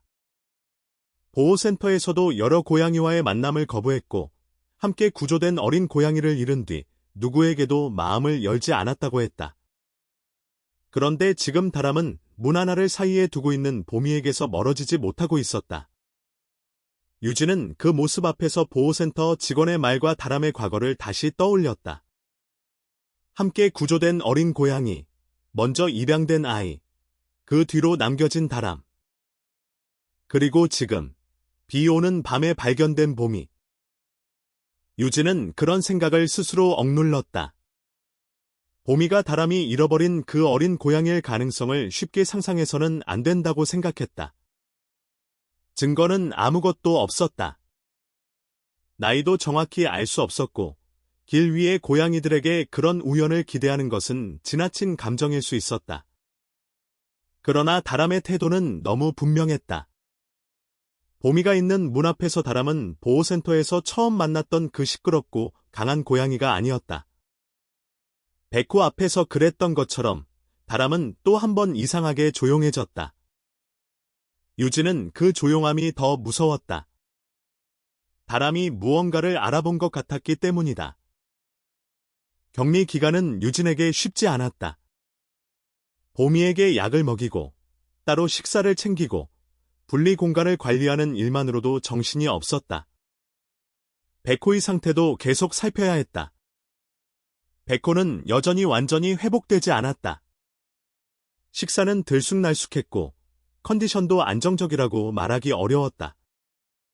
그런데 백호 역시 보미의 존재를 모른 척하지 않았다. 처음에는 큰 관심을 보이지 않는 듯했지만 시간이 지나자 보미가 있는 쪽을 의식하는 순간이 늘었다. 유진은 백호에게까지 이 변화가 부담이 될까봐 걱정했다. 노견에게 새 자극은 위험할 수 있었다. 하지만 백호의 반응은 불안정한 흥분이라기보다 조용한 관심에 가까웠다. 유진은 그것을 보며 마음이 더 복잡해졌다. 며칠이 지나자 문 하나를 사이에 둔 이상한 소통이 시작되었다. 보미가 안쪽에서 작은 소리를 내면 다람이 바깥에서 짧게 응답했다. 처음에는 우연이라고 생각했다. 그러나 같은 리듬이 반복되자 유진은 더 이상 우연이라고 말할 수 없었다. 일정한 간격, 비슷한 길이, 마치 서로의 위치를 확인하는 듯한 소리. 유진은 그 소리를 들을 때마다 가슴이 저릿해졌다. 다람은 다른 고양이를 거부해온 아이였다. 그런데 보미에게는 처음부터 기다림을 보였다. 보미 역시 낯선 집에서 격리된 상태였지만 다람의 소리에 반응했다. 두 아이는 서로를 직접 보지 못했지만 이미 문 너머에서 무언가를 주고받고 있었다. 유진은 그 소리를 휴대폰에 녹음했다. 누군가에게 증명하려는 목적은 아니었다. 자신이 너무 지쳐서 없는 의미를 만들어내는 것은 아닌지 확인하고 싶었다. 녹음된 소리를 다시 들었을 때도 그 리듬은 분명했다. 유진은 그제야 자신이 보고 있는 일이 단순한 입양 적응 과정이 아닐지도 모른다고 느꼈다. 다람이 백호에게 보여준 변화도 설명하기 어려웠지만 보미 앞에서의 변화는 더 깊은 곳을 건드렸다. 마치 다람이 오래 잃어버린 어떤 조각을 문 너머에서 알아본 것 같았다. 유진은 확신할 수 없었지만 그 생각을 완전히 지울 수도 없었다. 격리 기간이 중반을 지나면서 백호에게도 놀라운 변화가 생겼다. 백호는 자기 자리에서만 멀찍이 상황을 지켜보던 노견이었지만 어느 순간부터 보미가 있는 공간과 가까운 쪽을 더 오래 의식했다. 유진은 처음에는 우연히 그곳에 머무는 것이라 생각했다. 그러나 백호는 날마다 조금씩 그쪽에 가까워졌다. 유진은 그 모습을 보며 마음이 먹먹해졌다. 13살의 하얀 진돗개가 자기 몸의 불편함과 나이를 견디며 아직 직접 만나지도 못한 작은 고양이에게 가까워지고 있었다. 백호가 보미를 알고 있어서가 아니었다. 어쩌면 백호는 다람의 기다림을 알아차렸고 그 기다림 옆에 함께 머물고 싶었던 것인지도 몰랐다. 유진은 백호를 보며 오래전 백호가 잃은 친구를 떠올렸다. 백호는 한때 누군가와 나란히 살아가는 법을 너무 잘 아는 아이였다. 그래서 혼자가 되었을 때 그토록 무너졌던 것일지도 몰랐다.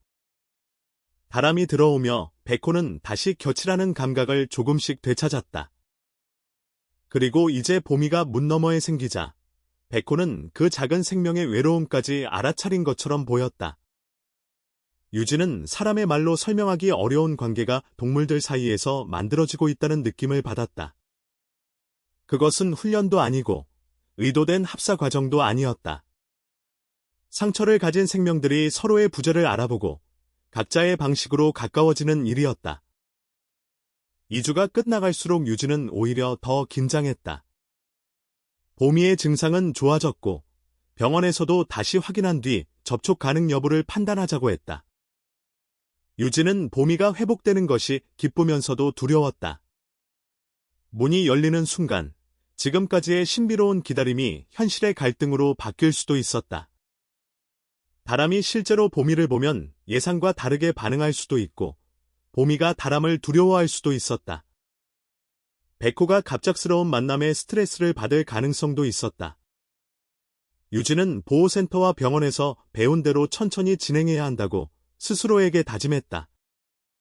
그러나 집안의 두 동물은 이미 그날을 기다리는 것처럼 보였다.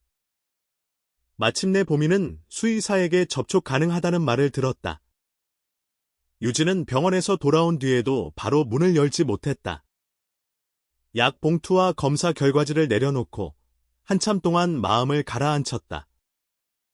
이번 만남은 단순히 새 고양이를 소개하는 일이 아니었다. 다람이 2주 동안 지켜온 문이 열리는 일이었고 백호가 자기 힘으로 가까워졌던 기다림이 끝나는 순간이었다. 유진은 혹시라도 자신이 지나치게 큰 의미를 붙이고 있는 것은 아닌지 다시 생각했다. 하지만 문 앞에 있는 다람과 그 가까이 머물던 백호를 보자 더 미룰 수 없었다. 유진은 조심스럽게 격리 공간의 문을 열었다. 다람은 예상과 달리 급하게 들어가지 않았다. 보호센터에서 처음 만났을 때처럼 거침없이 선택하는 고양이가 아니었다. 오히려 오래 기다린 것을 조심스럽게 확인하려는 듯했다. 보미 역시 낯선 듯 움츠러들기보다 다람의 존재를 받아들이는 듯했다. 두 고양이 사이에는 유진이 걱정했던 경계와 혼란이 거의 없었다. 마치 2주 동안 문 너머에서 이미 서로를 충분히 알고 있었다는 듯 그 만남은 이상할 만큼 조용하고 자연스러웠다. 유진은 그 모습을 보며 아무 말도 할 수 없었다. 백호는 마지막으로 그 만남에 함께했다. 여전히 몸은 무거웠고 컨디션이 완전히 돌아온 것도 아니었다. 하지만 백호는 그 자리에 있었다. 다람과 보미, 그리고 백호 사이에 형성된 조용한 언은 유진이 상상했던 어떤 입양 과정과도 달랐다. 다람은 보미 곁에서 이전과 다른 안정감을 보였고 보미는 그런 다람에게 낯설지 않은 듯 기대었다. 백호는 그 둘의 곁에 머물며 오래전 잃었던 가족의 형태를 다른 방식으로 다시 받아들이는 것 같았다. 유진은 그 순간 깨달았다.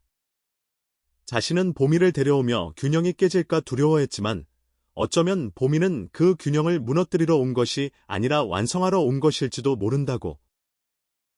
보미가 격리를 마치고 다람과 백호 곁으로 들어온 뒤 한유진의 집은 다시 한번 전혀 다른 리듬을 갖게 되었다. 처음 며칠 동안 유진은 긴장을 놓지 못했다. 문 너머에서 이어지던 기다림이 실제 만남으로 이어졌다고 해서 모든 것이 곧바로 안정될 것이라고 믿을 수는 없었다. 고양이끼리의 관계는 예민했고 노견인 백호의 컨디션도 여전히 완전하지 않았다. 그러나 유진이 걱정했던 큰 충돌은 일어나지 않았다. 다람은 보미를 밀어내지 않았고 보미는 다람을 낯선 존재로만 여기지 않았다. 두 고양이 사이에는 처음부터 설명하기 어려운 익숙함이 있었다.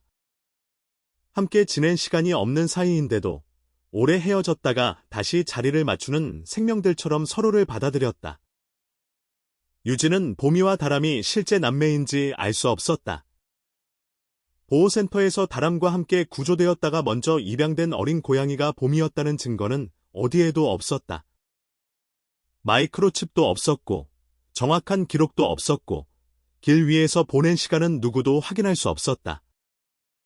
나이 추정도 완벽하지 않았다. 그래서 유진은 섣불리 단정하지 않기로 했다. 사람은 이해할 수 없는 일을 만나면 이름을 붙이고 싶어 한다. 운명, 기적, 재회 같은 말을 붙이면 마음은 조금 편해진다. 하지만 유진은 그 말들이 때로는 생명들의 진짜 시간을 너무 쉽게 설명해버릴 수 있다는 것도 알았다. 다람과 보미가 정말 혈연인지 아닌지는 중요하지 않을지도 몰랐다. 중요한 것은 다람이 보미의 소리를 듣는 순간부터 달라졌고 보미 역시 다람에게 너무 빠르게 마음을 열었다는 사실이었다. 보미가 회복되면서 두 고양이는 점점 한 쌍처럼 움직였다. 다람은 여전히 사람에게는 자기 의사를 분명히 드러내는 고양이였다. 유진이 퇴근하면 가장 먼저 존재를 알렸고 관심이 부족하다고 느끼면 바로 불만을 드러냈다. 보호센터에서 말했던 다람의 강한 성격은 사라진 것이 아니었다. 다만 보미 곁에서는 전혀 다른 고양이가 되었다. 보미가 먹는 속도에 맞추고 보미가 쉬면 그 주변의 시간을 조용하게 만들었다. 예전에는 다른 고양이를 받아들이지 못한다고 했던 아이가 보미에게는 놀라울 만큼 부드러웠다. 유진은 그 모습을 볼 때마다 생각했다. 다람이 다른 고양이를 싫어했던 것이 아니라 어쩌면 아무도 그 아이가 기다리던 존재가 아니었을지도 모른다고. 백호도 그 변화 안에서 다시 조금씩 안정되었다. 보미가 들어오기 전 백호는 한동안 다시 식사를 줄이며 유진을 불안하게 만들었다. 하지만 보미가 집안에 자리 잡은 뒤 백호의 하루는 다시 흐름을 되찾았다. 백호가 갑자기 젊어진 것은 아니었다. 13살이라는 나이는 여전히 백호의 몸에 남아있었고 오래 함께한 친구를 잃은 상실감도 완전히 사라지지 않았다. 그러나 백호는 더 이상 혼자 가라앉지 않았다. 다람이 한쪽에서 백호의 시간을 지켜주고 보미가 그 옆에서 또 하나의 작은 온기를 더했다. 유진은 그 모습을 보며 처음으로 백호의 남은 시간이 두려움만으로 채워지지 않을 수도 있겠다고 생각했다.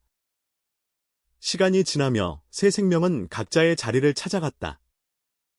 다람과 보미는 함께 밥을 먹고 함께 기다리고 함께 하루를 보냈다. 백호는 그 중심에서 서두르지 않는 존재가 되었다. 유진은 가끔 자신이 이 관계를 만든 것이 아니라는 생각을 했다. 그녀가 한 일은 문을 열어준 것뿐이었다. 보호센터에서 다람을 만났을 때도 비 오는 밤 보미를 외면하지 않았을 때도 유진은 완벽한 확신으로 움직인 것이 아니었다. 오히려 매번 두려웠다.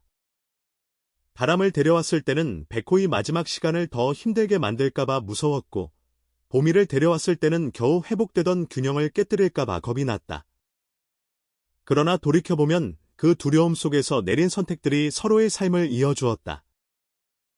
백호의 정기검진 날, 유진은 세 아이를 모두 데리고 병원에 갔다.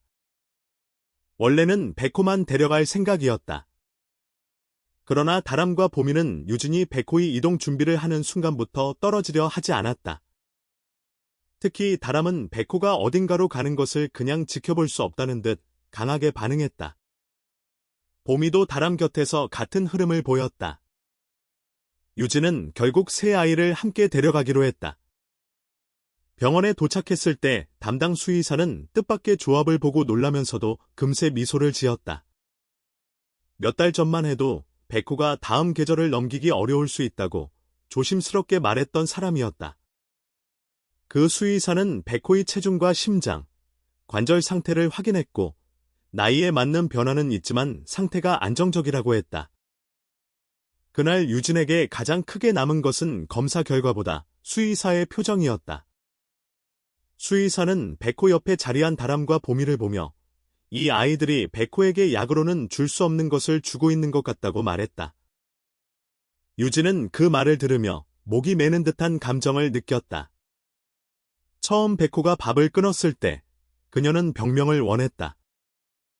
병명이 있어야 치료할 수 있다고 생각했다. 그러나 백호에게 필요했던 것은 정확한 병명보다 곁이었다. 떠난 친구를 대신할 누군가가 아니라 떠난 뒤에도 여전히 살아가도 된다고 알려주는 존재. 다람은 백호에게 그것을 주었고 보미는 다람에게 잃어버린 조각 같은 위로를 주었다. 검진 후 수의사는 세 아이가 함께 있는 모습을 사진으로 남겼다. 유진은 그 사진을 오래 바라보았다. 하얀 진돗개 백호는 예전보다 늙었고 다람은 여전히 선명한 존재감을 가진 노란 고양이였으며 보미는 처음 발견했을 때보다 훨씬 안정된 모습이었다. 그 사진 속에는 완벽한 해피엔딩 같은 것은 없었다. 백호는 언젠가 더 늙을 것이고 이별은 언젠가 다시 찾아올 것이다. 유진은 그 사실을 부정하지 않았다. 반려동물과 함께 산다는 것은 언젠가 반드시 끝을 마주해야 한다는 뜻이기도 했다. 하지만 그 끝이 두렵다고 해서 지금의 사랑을 포기할 수는 없었다. 오히려 끝이 있다는 사실 때문에 함께 있는 하루는 더 깊은 의미를 가진다. 그날 밤 수의사는 유진에게 사진을 보내며 짧은 메시지를 남겼다. 백호가 아직 여기 있다는 말이었다. 유진은 그 문장을 오래 지우지 못했다. 백호가 아직 여기 있다는 것, 다람도 여기 있고 보미도 여기 있다는 것, 한때 모두가 각자의 방식으로 버려지고 잃고 무너졌던 생명들이 이제는 한 집에서 서로를 붙잡고 있다는 것. 유진은 휴대전화 화면에 그 사진을 저장했다. 힘든 날마다, 백호가 조금 더 느려지는 날마다, 다람이 보미를 조용히 지켜보는 날마다, 보미가 어느새 건강하게 하루를 보내는 날마다 유진은 그 사진을 다시 보았다. 유진은 이제 자신이 그들을 구했다고 생각하지 않았다. 처음에는 그렇게 믿었다. 백호를 살리기 위해 다람을 데려왔고 비오는 밤 보미를 구조했으니 자신이 새 아이의 삶을 바꾼 사람이라고 생각할 수도 있었다. 하지만 시간이 지날수록 그 생각은 달라졌다. 다람이 없었다면 유진은 백호를 잃어가는 슬픔 안에서 아무것도 하지 못했을 것이다. 보미가 없었다면 다람의 오래된 기다림이 어디로 향하고 있었는지 끝내 알 수 없었을 것이다. 백호가 없었다면 다람과 보미가 이 집안에서 그렇게 조용히 한 가족이 되는 모습도 없었을 것이다. 결국 그들은 서로를 구했다. 유진은 다만 그들이 서로에게 닿을 수 있도록 문을 열어준 사람이었다. 백호는 여전히 늙어가고 있다. 산책은 짧아졌고 계단은 더 이상 쉽게 오르내리지 못하며 잠드는 시간도 늘었다. 그러나 백호는 혼자가 아니다.